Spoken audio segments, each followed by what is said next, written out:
ka ng relihiyon, kailangan ang mga ngaral matagpuan mo, nagbabasa ng Biblia. Bibihira naman yung kagaya ko na kung mangaral, sitas ng Biblia ang binabasa.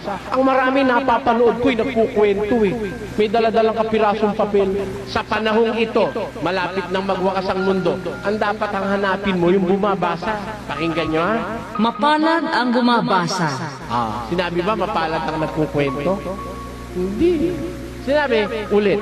Mapalad ang bumabasa at ang nangakikinig ng mga salita ng hula at tumutupad ng mga bagay na nangasusulat doon sapagkat ang panahoy malapit na. Tenyo, sa panahong malapit na po ang pagwawakas, meron tinutukoy sa hula ni San Juan, mapalad ang bumabasa at ang nangakikinig at ang tumutupad ng mga bagay na nasusulat doon sapagkat ang panahon ay malapit na.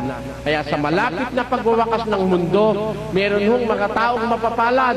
Sino yon? Yung mga taong ang grupo'y may bumabasa, tapos nakikinig naman sila, tapos